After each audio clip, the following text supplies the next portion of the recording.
All right, I'm joined now by the one, the only superstar running back for your Green Bay Packers, Mr. Aaron Jones. Aaron, thank you so much for taking a few minutes with Cheesehead TV.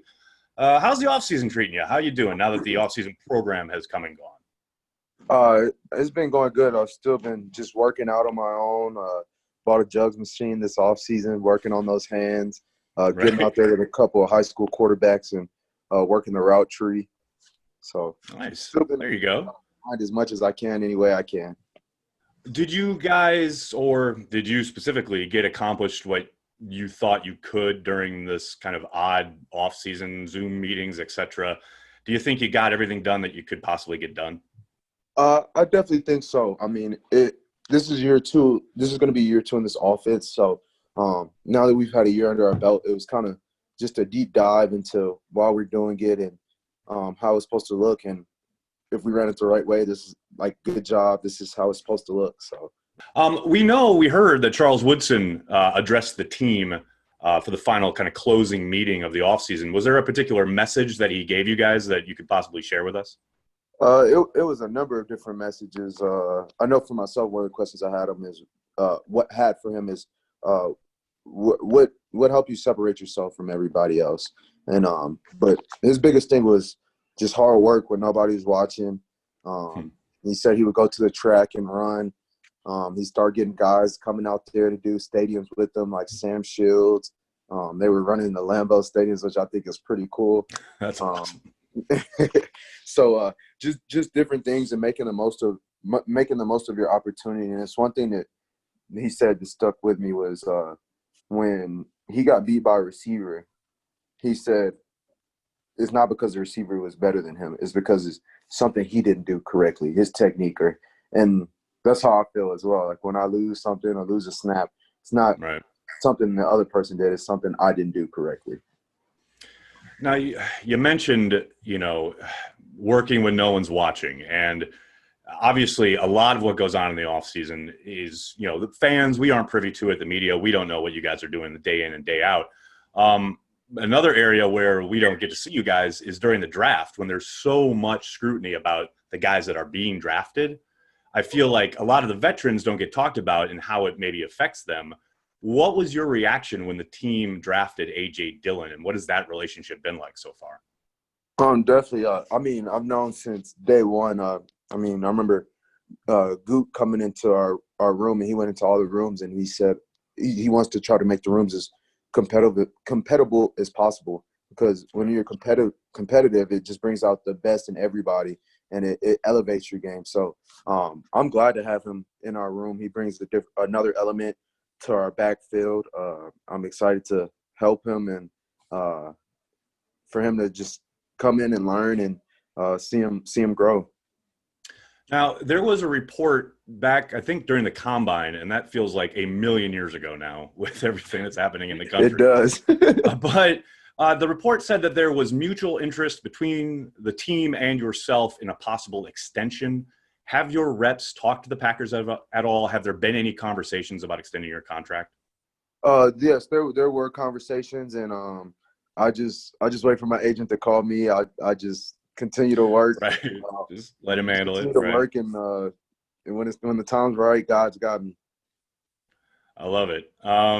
Now, recently, this week, actually, you made some headlines for a piece you wrote for the Players Tribune entitled Two Fathers, that touched on the challenges and outright fear you feel as a father of an African-American boy in America today, and how you want to change things for the next generation. And the quote that really got me was, I don't want my son to have the same conversation with his son. And I don't think that's too much to ask. And I think most people connect to that message. I definitely saw a lot of people online connecting to it.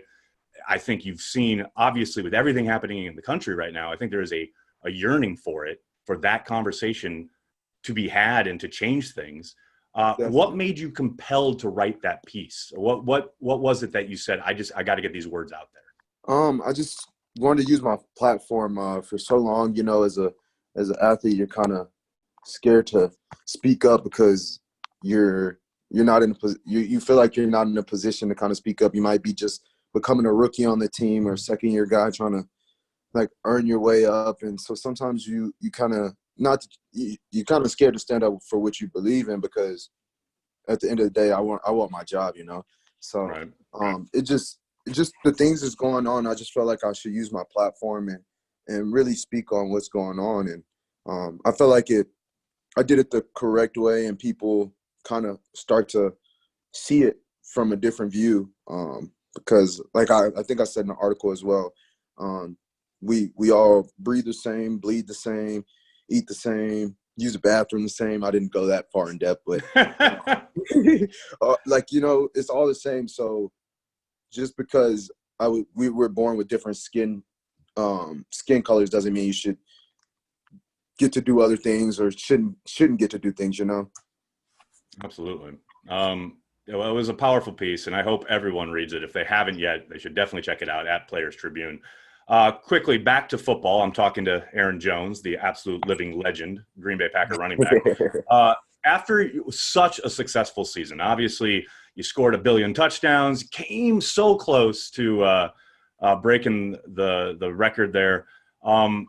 What goals can you or have you set for 2020 that you haven't accomplished already? The Super Bowl. I feel like that's the most important one. I mean, That's a good answer right there. I all like the all the other individual accolades are great, but at the end of the day, when you start your season, what is the team's goal? Is to win the Super Bowl. And I mean, I get that ring, I get to host up that trophy. It's gonna be no other joy in the world. It's gonna be like having a second son right there. The trophy. You're gonna sleep with it. Oh, for sure. Are you worried at all about a lack of preparation time from training camp, preseason? We've already seen the Hall of Fame game canceled earlier today. That report came out. You got to think there has been reporting about a possibility of them shrinking down the preseason to 2 games, maybe even 1. Are you worried that truncated kind of preparation time may affect not only yourself, but the offense, the team in general, as you head into the start of the season? I don't think so. Like I said, this is going to be our second year, so we kind of got a good grasp of the offense now. I would say if it was our first year in the offense, it would be kind of whoa. But and then all the guys, we're professionals, so you should be able to come in, be ready to work, and be ready to go. I mean, last year I didn't play at all in the preseason. Couple injury, and then after that they just helped me out. So I mean, I feel like as long as you get to practicing, you'll be good. Because I mean, we're lining up against our first defense. No slouch at all. That's no joke. No joke. That's true. And I know Aaron Rodgers talks a lot about how much more important practice time is than preseason games or whatever. For sure. I feel the same way. Well, I can't thank you enough for taking a few minutes to talk to Cheesehead TV today. As we were talking about before we started recording, it's real easy to be a fan of Aaron Jones because you're really fucking good at your job. Keep it up. We love what you do. We love that how you kind of represent the Green Bay Packers, both when you're wearing the uniform and out of it. Can't thank you enough for being such an awesome kind of representative of the Packers and carrying the G. Yes, sir. Let me say thank you because you're good at your job as well, and I enjoy reading everything you put out. It's really easy. Like I said, like my whole job is like, look at Aaron Jones, he's really good, and everyone goes, yeah, he's really good. Like, you know, you make it real easy. So, thank you. Thanks so much for the time, man. Yes, sir. Thank you for having me.